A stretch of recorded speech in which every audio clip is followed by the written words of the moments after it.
অনেকদিন পর নিজেকে নিয়ে কিছু কথা লিখলাম। ধ্বংসের দিকে তাকিয়ে মুচকি হাসি দেওয়া অদ্ভুত মানুষ আমি।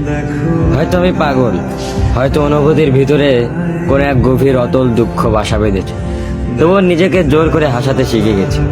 যেদিন ভেতরটা একবারে ভেঙে গিয়েছিল, সেদিনও বাইরে থেকে এক চিলতে হাসি মুখে নিয়ে সবার সামনে দাঁড়িয়েছিলাম। কষ্টগুলোকে আমি বন্ধু বানিয়েছি, একাকিত্বকে আপন করে নিয়েছি। মানুষ ভাবে আমি হয়তো সুখী, শক্ত, নির্লিপ্ত, কিন্তু তারা জানে না প্রতি রাত আমার এক একটা লড়াই। নিজেকে নিজেই বুঝিয়ে রাখি তুই ভালো আছিস, অথচ আমি জানি আমি ভালো নেই। ভেঙে যাচ্ছি প্রতিদিন একটু একটু করে, আর এই ধ্বংস হওয়াটাকে যেন ভালোবেসে ফেলেছি। আমি সেই মানুষ যে হার মানার আগে হাসে, কারণ জানি কান্না দেখিয়ে লাভ নেই।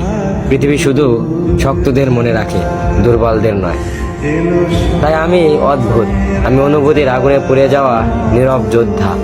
আমার জীবন কোনো সুখের গল্প নয়, এটা নিঃশব্দ বিপ্লব, যেখানে হাসির আড়ালে লুকানো থাকে হাজারো না বলা কথা, ভাঙা স্বপ্ন, হারিয়ে যাওয়া আমি।